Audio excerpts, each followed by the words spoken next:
Okay, episode 1 of SRFitness Podcast here with Stephen Physique. Thanks for joining us, mate. I appreciate your time. Hello. Hello. Let's do your story then.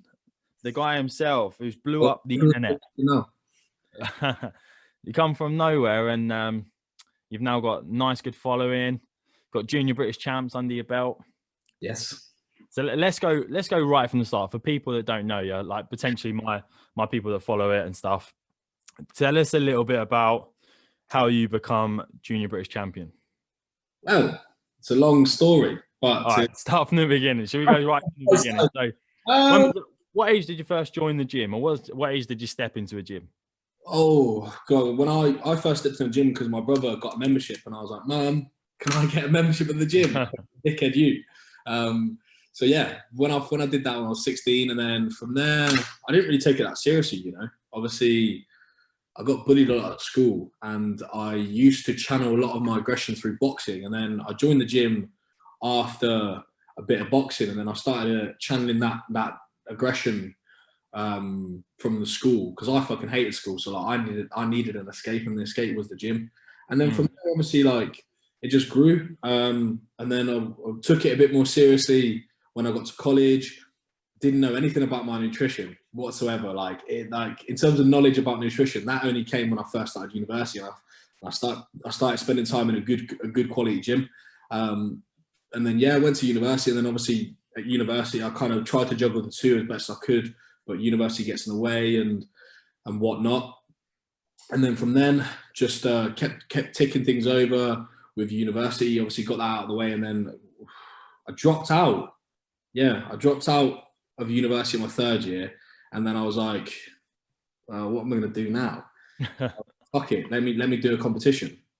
And then that was it. And then I first started competing when was it 2018 was the first time I did. So to be fair, like I've been around for a while, mate. Like I've been around for a good time. It's just we was just talking off camera. Tell everyone how old you are.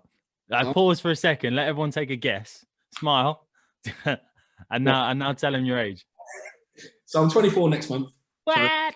So 24 next month. I'm getting old, getting on.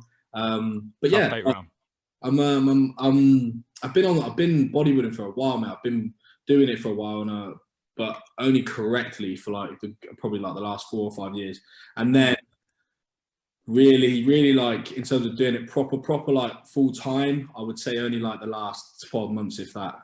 It's gone a bit mad, hasn't it? The last year for you, which we'll touch on. But I think it's good as we're going through this kind of timeline. So obviously, myself as well, I used the kind of gym and fitness to kind of battle kind of negativity that was going on in my life when I was young. And you obviously went through boxing, and you hear a lot of people talk about like how boxing is an escape from negativity and it puts you in a better light and all that side of things. And obviously the gym comes in line with that as well. So what did you gain out of the gym when you were growing up then? Apart from actual gains. But I had ADHD. Well, I still do have ADHD. It hasn't gone away. Yeah. But as a kid at school, that was very difficult. And like I used to get a lot of fights. I was labelled the naughty kid. Like my experience at school was shit. So like when I got the opportunity to exercise, I've always been into my individual sports. Like I've probably played every single individual sport that you can think of: golf, tennis, badminton, boxing, going to the gym. Like I've done pretty much like all of the major ones that you can think of. So I've always been a fan of being in control of everything that you do with an activity. Yeah. I've enjoyed that responsibility. And then from then, obviously, it was just channeling that sort of aggression from school. Because obviously, mate, I was German. I was German growing up in an English school. Like, newsflash, there aren't many Germans in English schools. You know what I mean? Proud. You're asking for trouble. And unfortunately, I wasn't the kind of person that kind of took all the little Hitler jokes and whatnot very kindly. So, yeah, I landed myself in the hot water a few times. Yeah, I can imagine. So let's fast forward slightly then to kind of like, from what point in the gym did you then go bodybuilding? Like, how did that kind of transition come about?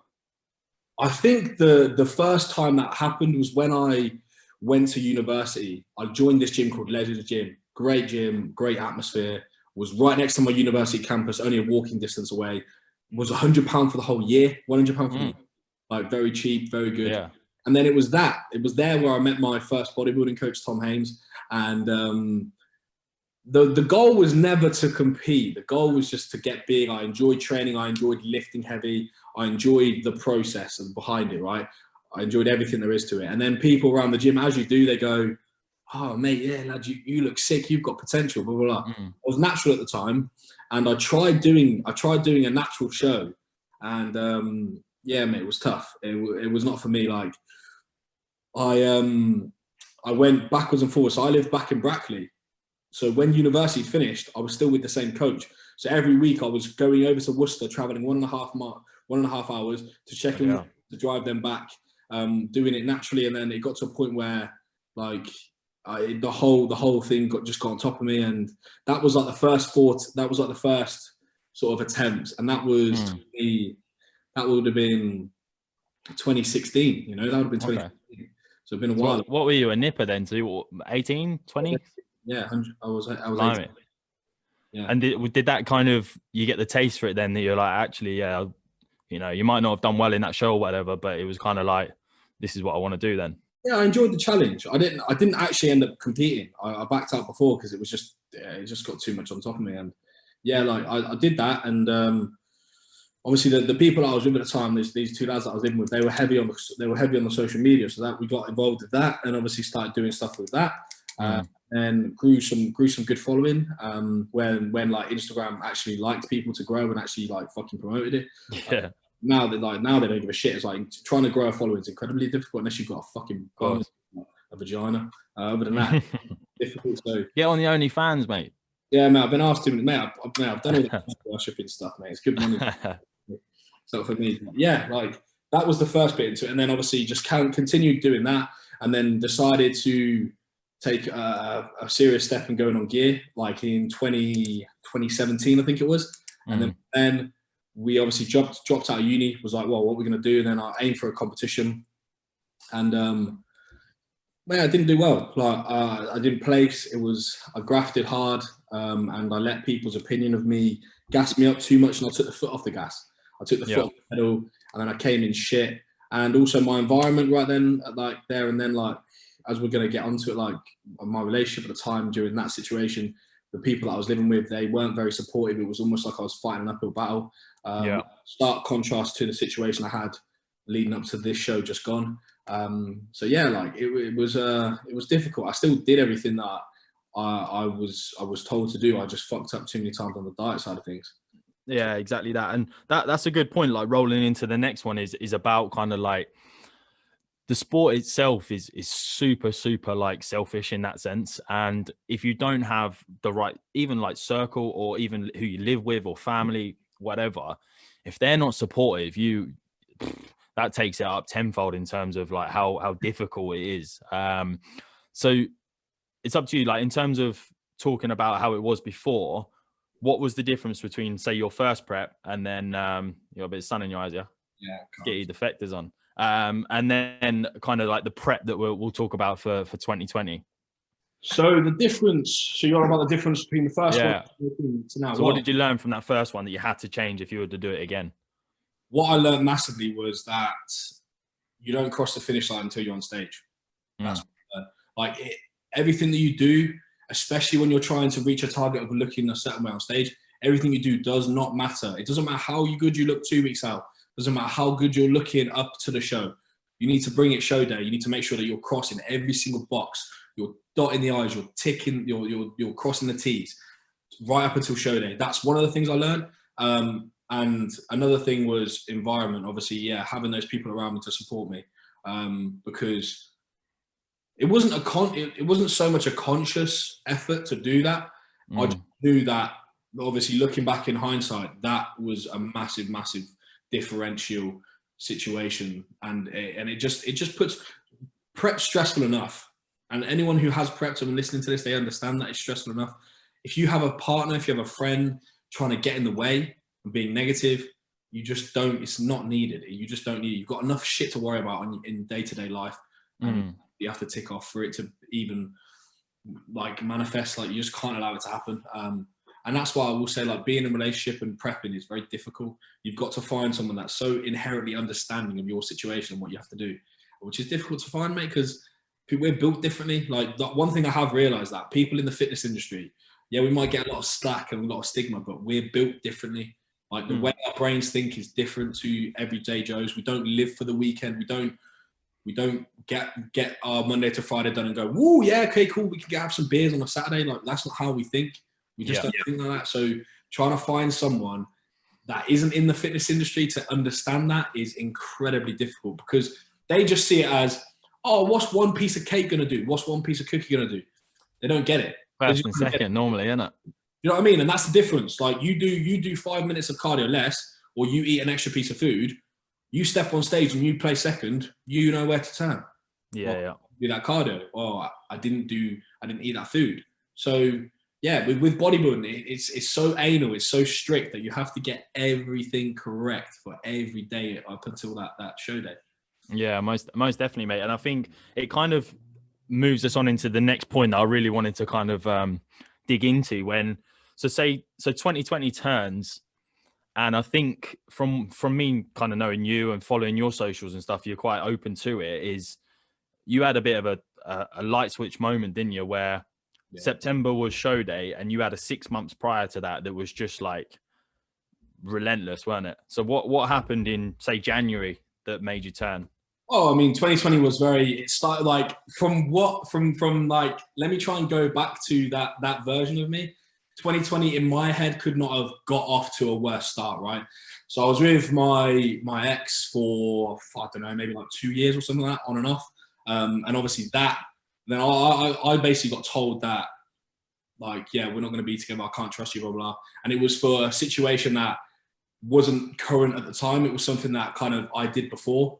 So you kind of get kicked in the nuts a little bit. And you go, okay, look, this situation isn't going to continue because of something you've done in the past. So at the end of the day, you've got to own up to your mistakes and you've got to own up to your responsibilities. So that for me was a kick in the nuts, because I've never been treated like that before. And not saying that I got treated badly or anything like that, but I've never been treated like that before. So like for me, that was hard to accept, hard to overcome. And then once I'd like, probably for like the next 2 months following into like February and March, I was very sorry for myself, not quite there mentally, like very anxious, very depressed, not quite sure of myself. And then there was one day in March where I was sat in my bed for my birthday, man. I was 23, man, and I was like, I literally just had a bit of a moment where I was like, what the fuck am I doing? Like, what am I actually doing? Like, it's March and all I've done is fucking cry, be upset about this situation that isn't going to smash Ben and Jerry's. Mate, that's what I mean. Like, I look like a fucking piece of shit. So, like, I was like, well, let's fucking do something about it. There we go. Oh my God. Look at that. I'm not techie enough to be able to do that. Bring that screen over and stuff. But yeah, for everyone at home, here he is. Fuck me. That was little pot belly. Yeah, that was in March that year, man. That was then, was it? Yeah, that was that time, man. And obviously you can understand when you look like that, yourself in the mirror. And obviously being on stage before and being that lean and being that like level, and then turning around and going like, what have I become? It was a rude awakening, mate. So I just fueled that. And I was like, right, okay, what are we going to do? And at this time as well, like I was probably earning like £200-300 a month. Shit. Yeah, bro. I had to ask my parents to pay my rent for March and April. I had to ask them to pay my rent because I couldn't pay for it.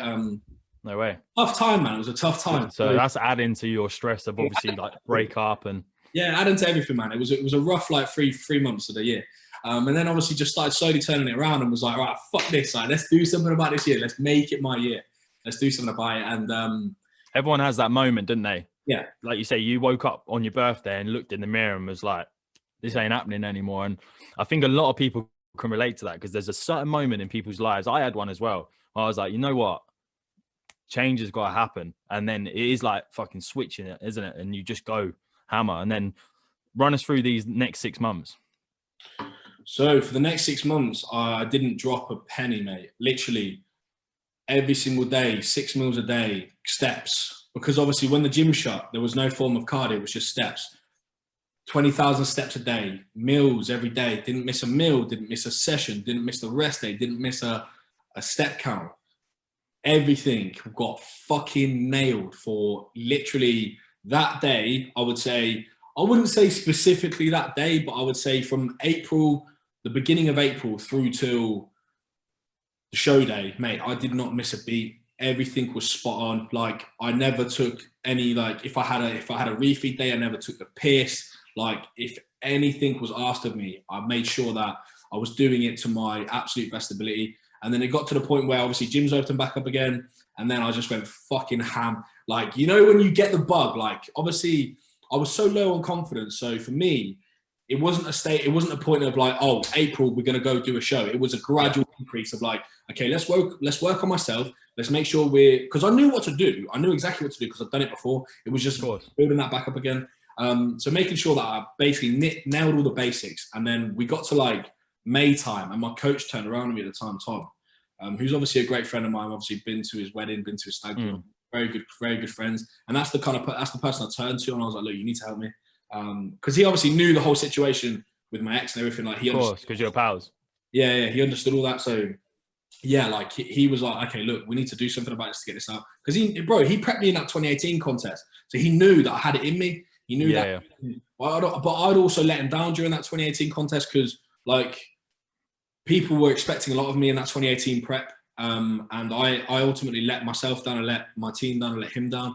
And that's one of the main reasons why I fell off the bandwagon so much during 2019 and into 2020 was because like I failed that much compared to the expectations that were set of me, that I let it get on top of me, and I kind of fell out of love with bodybuilding for about a good 12 to 15 months. So yeah, we came back and the fire, the energy was in me. Like I had a point to prove, and I was not settling for anything less than a victory on that show day. So we ticked every box. We made sure we were doing absolutely everything. And then obviously you get to the point where, okay, now I know what I want.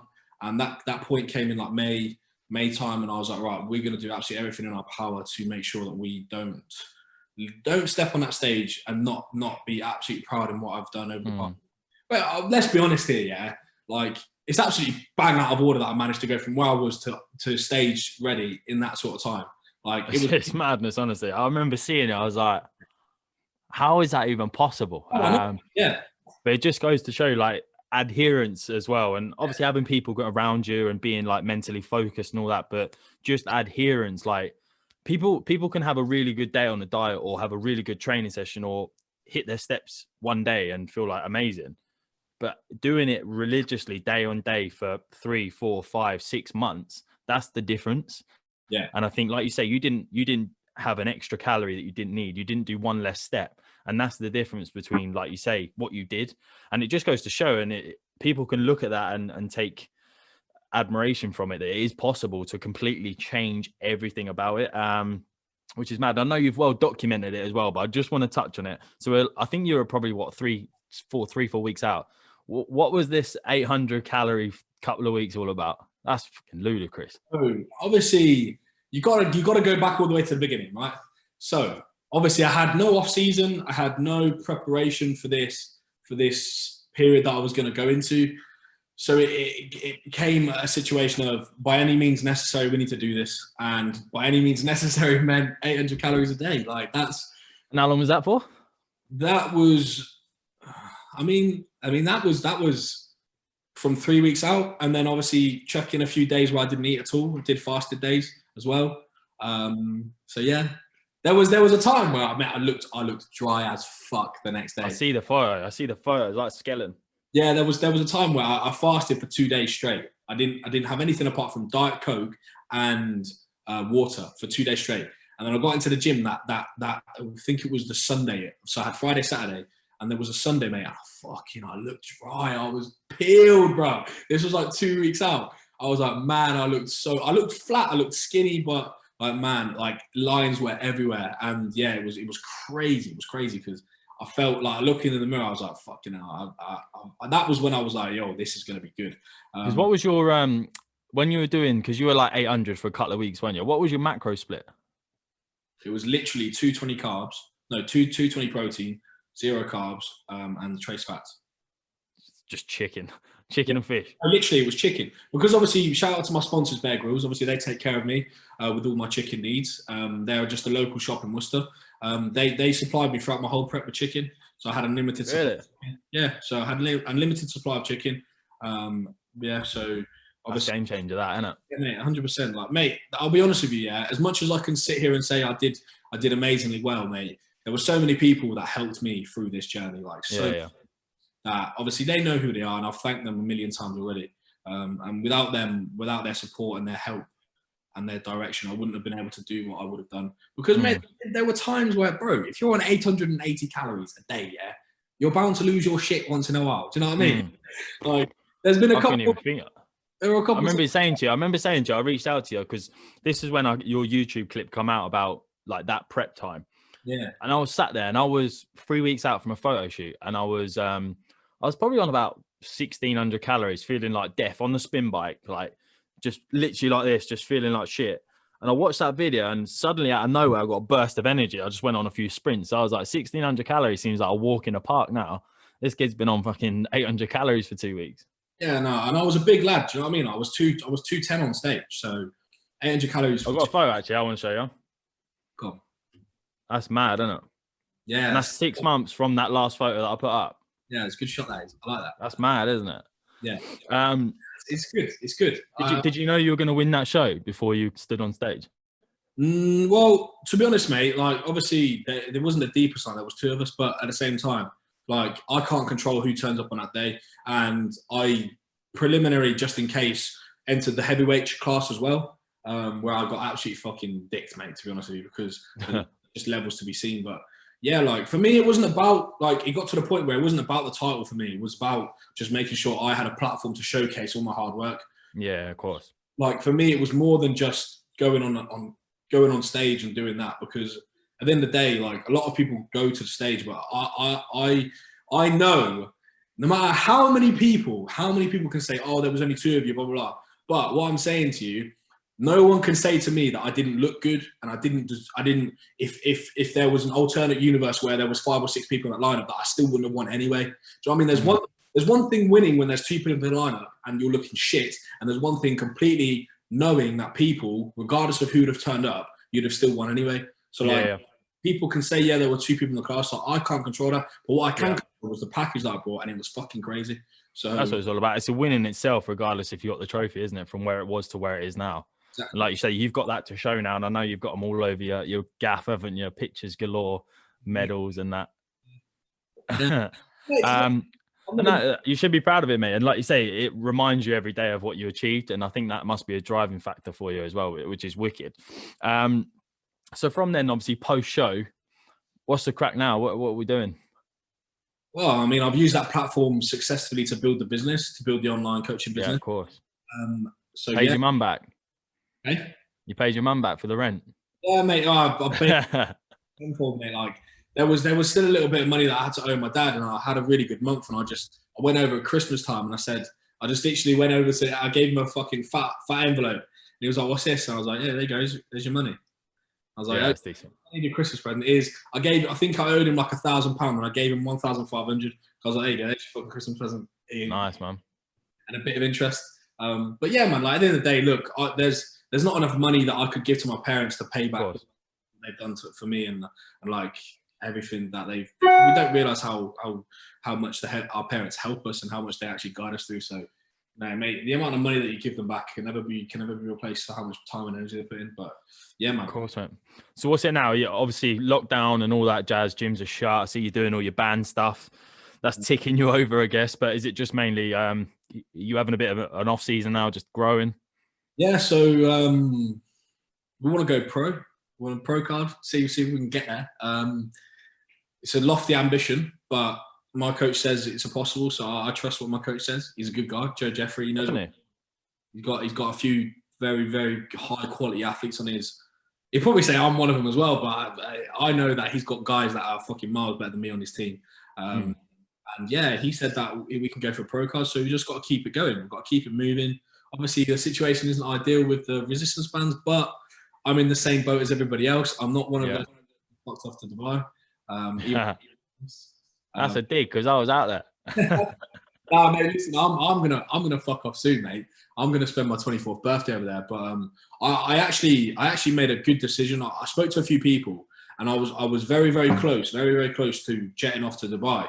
And I had a conversation with a few people, and I said, look, what could be more beneficial for my business, staying here or going to Dubai. And every single person said, look, if it's a business decision, you need to stay here. So like I took that and yeah, I've obviously got a little note in the board there. Is obviously gained 25 clients in the next 6 to 8 weeks. Is that your wall or is that a whiteboard? I can't see. Basically, you get a little thing. It's a little sheet, yeah. You just stick it to the wall and it just sticks. Okay. I thought you'd literally wrote on your wall. I was like, I hope that rubs off, lad. Yeah. So the target is to obviously earn 10K a month in the next like 3 months. So yeah, and that's just purely through coaching. Yeah. So that yeah, it's mad. It's crazy. If I can do that before April this year, I'll have gone a full 12 months from going £400 March and April in the bank to 10 grand in 1 month, which would be fucking ridiculous. So that's it, man. And that's obviously, I think that's down to obviously what you've done to kind of lead by example from your photos and stuff like that, obviously social media and stuff, but you can kind of put yourself in their shoes of being in that negative headspace and making a change and stuff like that, which is wicked, mate. I won't keep you too much longer now because I know you got money to make, but in terms of if someone was watching this now and they're a youngster in the gym, or what would be kind of a few things that you would say to them that you'd want someone to tell you at that point? Like, you know, what would you say to them if they're just starting out their either bodybuilding or fitness career? I would always say, follow the person who is doing the best in that area. So, for instance, if you're in the gym, follow the guy who's the biggest cunt in there and watch what he does. What if they want to do physique? Oh, but look, at the end of the day, whatever it is, if it's the best guy in physique in the gym, if it's the best guy in bodybuilding, whatever your category is, ask them, because bodybuilding is inherently the same thing. It's consistency and making sure that you ask the right people and getting that knowledge from the right person, because do you know what? The first 4 to 12 weeks that anybody spends in the gym is the most crucial time. That is the time where you have to come out of your comfort zone and ask the people that you might be scared of, because us juice head turkeys, mate, we're not exactly the most people in the world. Yeah, got you. You need to make sure that you're following the people that are at the top of the game and making sure that you're asking questions. Observe, just listen, observe. That's the thing I would say, and try and get all of this information, process it, and learn from it, because like at the end of the day, knowledge is power, and all of this knowledge has just come down and come down by generations by generation. Yeah, I love that. So that's one thing that I could say to anybody who's starting off. Just look at who's successful, follow them, observe them, see what they do, and try and, I wouldn't say ever mimic them. You don't have to mimic anybody, because be yourself. Why would you be anybody else? Because everybody else is taken. Be yourself. Yes, mate, definitely. So yeah, well, that's what I would say, 100%. Wicked, man. So where can people find you then? Plug away. So people, I'm on Instagram _Stephen Physique. I've also just got TikTok, Stephen Physique. I've also got YouTube. Oh, you're not one of them TikTokers, man. Bro, I've been told by my mentor that we need to do TikTok. So fuck knows what we're gonna try. I see you doing some dancing and that, yeah. Yeah, we'll get a bit of little shuffling out. I see. Yeah, I'll look out for them. But yeah, obviously I'll tag you in all of this on the link below and stuff. But mate, all the best with your future. Remember me when you got a pro card, and I'll catch you soon, bro. Back on the podcast, man. Get you back on when you're pro, yeah? Yeah, well, of course, man, of course. All right, you heard it here first. You take care, mate. Thank you very much. See you later, man. Take care. Speak to you soon.